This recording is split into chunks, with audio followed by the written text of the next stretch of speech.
बोलो श्री गिरिराज महाराज की जय। कृष्ण कन्हैया लाल की जय।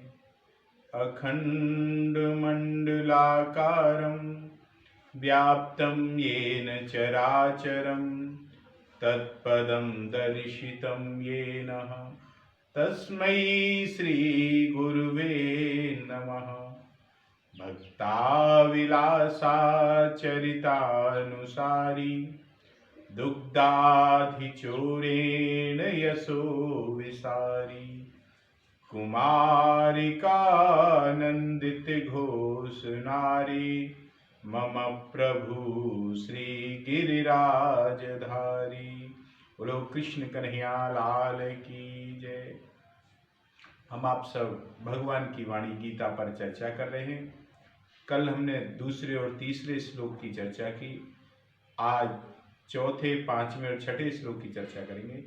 कल की इस श्लोक में दुर्योधन आचार्य द्रोणाचार्य जी के पास जाता है और उन्हें बताता है कि देखो पांडवों की सेना किस प्रकार से व्यूह रचना से खड़ी हुई है, आप पूरे मनोयोग से युद्ध करें। आज दुर्योधन ने पांडवों की सेना के बारे में बताएगा कि पांडवों की सेना में कैसे कैसे महारथी, कैसे कैसे योद्धा हैं, उस पर हम चर्चा करेंगे। अत्र शूरा महेश्वासा भीमार्जुन समायुधि युधानो विराटस्य द्रुपदस्य महारथा धृष्टकेतुश्चेकितानः काशीराजस्य वीर्यवान् पुरोजित कुन्ती भोजस्य सेवस्य नरपुंगवः युद्धामन्युष्य विक्रांता उत्तमौजास्य वीर्यवान् सौभद्रो द्रौपदेयास्य सर्व एव महारथा। दुर्योधन कहता है आचार्य जी, अत्र शूर महेश्वा भीमार्जुन समायुधि। अत्र का मतलब जिनसे, वहां पर जिनसे बाण चलाए जाते हैं अथवा बाण जिनसे फेंके जाते हैं उनका नाम ईश्वास अर्थात धनुष कहते हैं उसे। ऐसे बड़े बड़े ईश्वास, बड़े बड़े धनुष जिनके पास हैं वे सभी महेश्वासा हैं, बड़े महारथी हैं। तात्पर्य है कि बड़े धनुषों पर बाण चढ़ाने के लिए, उन पर प्रत्यंचा खींचने के लिए बहुत शक्ति की आवश्यकता होती है, बहुत बल लगाना पड़ता है। जोर से खींचकर बाण को छोड़ा जाता है और विशेष तभी वह लक्ष्य को साधता है। ऐसे बड़े बड़े धनुष जिनके पास होने के कारण वे सभी बड़े बड़े बलवान हैं और शूरवीर हैं। ये पांडवों की सेना में जो आप देख रहे हो मामूली योद्धा नहीं है, एक से एक शूरवीर हैं और ये भीम अर्जुन के समान है। ताकत में, बल में भीम के समान है और अस्त्र शस्त्र की कला में ये सब अर्जुन के समान है। युयुधान सात्विक, ये अर्जुन से इसने शस्त्र विद्या सीखी है। इसलिए भगवान श्री कृष्ण के द्वारा दुर्योधन को नारायणी सेना देने के बावजूद भी ये अर्जुन को गुरु मानता है, तो ये पांडवों की सेना के पक्ष में ही रहा, दुर्योधन के पक्ष में नहीं गया ये। तो द्रोणाचार्य के मन में अर्जुन के प्रति द्वेष पैदा करने के लिए कि देखो आपने तो अर्जुन को कि तुम्हारे जैसा कोई दूसरा धनुषधर नहीं बने, इसलिए कितना त्याग किया, और अर्जुन देखो आपका शिष्य होकर के आपके सामने युद्ध कर रहा है। और युयुधान, इसने अर्जुन से युद्ध शिक्षा ली और ये अर्जुन के सामने युद्ध ना करके अर्जुन के साथ युद्ध कर रहा है। तो देख लो आपका ये जो शिष्य है कितना कृतज्ञ है। ये आपका शिष्य सही ने इसलिए और आपके विपक्ष में खड़ा हुआ है, द्रोणाचार्य के हृदय में अर्जुन के प्रति द्वेष उत्पन्न करने के लिए।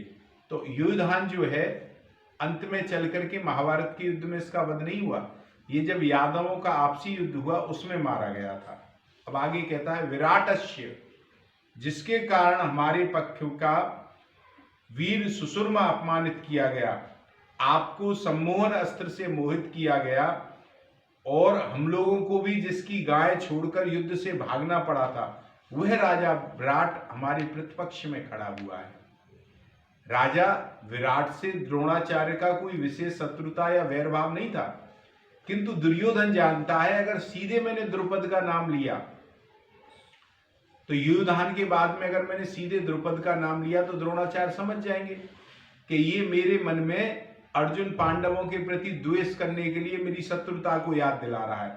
इसलिए द्रोणाचार्य उसकी चालाकी को नहीं समझे तो उसने द्रुपद से पहले विराट का नाम लिया। हमारे यहाँ कहते हैं कि जिससे द्रोणाचार्य उसकी चालाकी को नहीं समझ सके। और राजा विराट जो है यह महाभारत के युद्ध में अपने पुत्र उत्तर, श्वेत और शंख नामक तीनों पुत्रों के सहित ही महाभारत में वीर गति को प्राप्त हुए। अब आगे दुर्योधन कहता है, महाराज द्रुपदस्य महारथा, आपने तो द्रुपद को पहले मित्रता याद दिलाई उसकी कि भाई हम तुम बाल्यकाल के मित्र हैं, पर उसने सभा में यह कहकर आपको अपमानित कर दिया कि मैं राजा हूं और तुम भिक्षु हो, और राजा और भिक्षु की मित्रता नहीं होती, मित्रता समान वाले में होती है महाराज। तो ये तथा वैर भाव के कारण आपको मारने के लिए उसने यज्ञ करके पुत्र को भी उत्पन्न किया है। ऐसा राजा द्रुपद भी आपके विपक्ष में खड़ा हुआ है, यह बताया। राजा द्रुपद भी महाभारत में द्रोणाचार्य के द्वारा ही वीर गति को प्राप्त हुए। धृष्टकेतु, और महाराज गुरुजी यह जो धृष्टकेतु कितना मूर्ख है। अरे जिसके पिता को भरी सभा में शिशुपाल को कृष्ण ने उस चक्र सुदर्शन से उसका सर धड़ से अलग कर दिया, वह भी अर्जुन के साथ खड़ा हुआ है युद्ध में, कितना मूर्ख है। धृष्टकेतु भी द्रोणाचार्य के द्वारा ही मारा गया था महाभारत में। चेकितान, सब यादव सेना तो हमारी ओर से लड़ने के लिए तैयार है, और ये यादव चेकितान पांडवों की सेना में खड़ा हुआ है, कितना मूर्ख है। चेकितान भी महाभारत में दुर्योधन के द्वारा मारा गया था।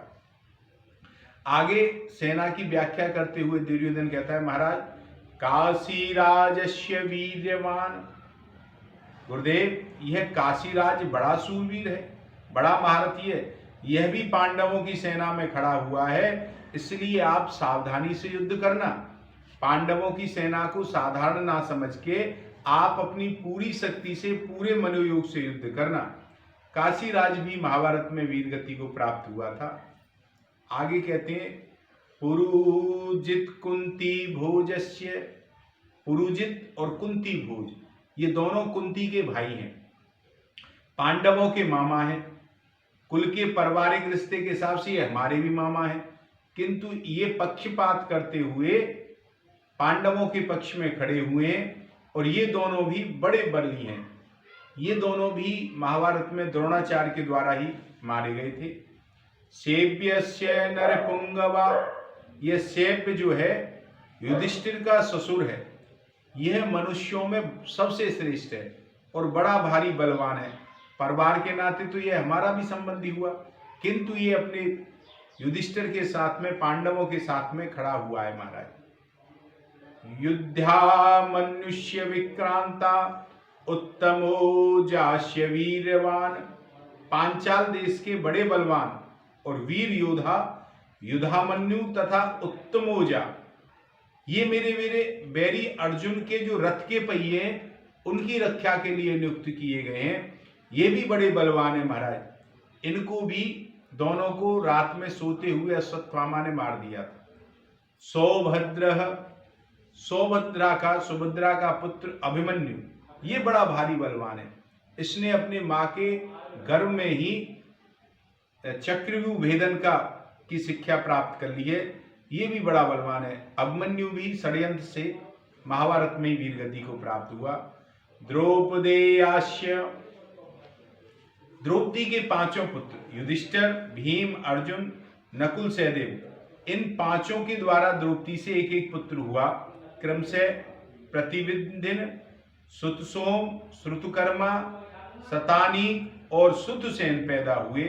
इन पांचों को आप देख लीजिए, द्रौपदी ने भरी सभा में मेरा हंसी उड़ा करके मुझे अपमानित किया और उसी के ये पुत्र पांचों युद्ध में खड़े हुए, मेरे अपमान का आप इनसे बदला दीजिए।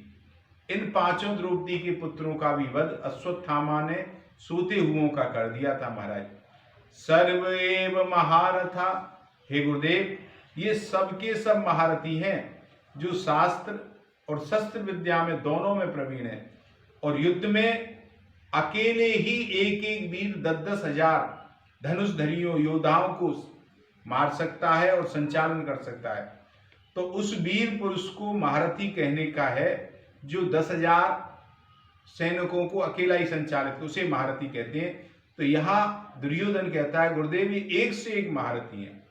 तो ये है द्रोणाचार्य जी अपने पूरे मनोयोग से युद्ध करें, इसलिए दुर्योधन ने पांडवों की सेना के बारे में बताया। अब आगे के श्लोकों में जो हम चर्चा करेंगे 3 श्लोकों में, वह कौरवों की सेना के बारे में करेंगे। क्यों द्रोणाचार्य के मन में पांडवों के प्रति द्वेष पैदा करना चाहता है ना दुर्योधन। अब उसने उनकी सेना के बारे में तो बता दिया, पांडवों की सेना बड़ी बलशाली है और द्रोणाचार्य युद्ध करना भी नहीं चाहते। आगे वह अपनी सेना के बारे में इसलिए बताएगा कहीं द्रोणाचार्य ये नहीं कहते हैं कि दुर्योधन जब पांडवों की सेना इतनी शक्तिशाली है तो तू युद्ध क्यों कर रहा है, तो युद्ध छोड़ दे। तो आगे के श्लोकों में वह अपनी सेना के बारे में भी बताएगा। आज के सत्संग को यहीं विराम करें, 2 मिनट के लिए नाम संकीर्तन, फिर विश्राम करेंगे। कृष्ण गोविंद गोविंद गोपाल नंदलाल, राधे गोविंद गोविंद, हे गोपाल नंदलाल। कृष्ण गोविंद गोविंद गोपाल नंदलाल, राधे गोविंद गोविंद, हे गोपाल नंदलाल। हे गोपाल नंदलाल, हे गोपाल नंदलाल, हे गोपाल नंदलाल, हे गोपाल नंदलाल।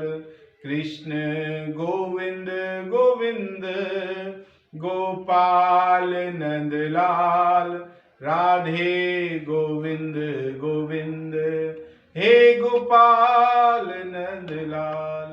बोलो कन्हैया लाल की जय, गिरिराज महाराज की जय।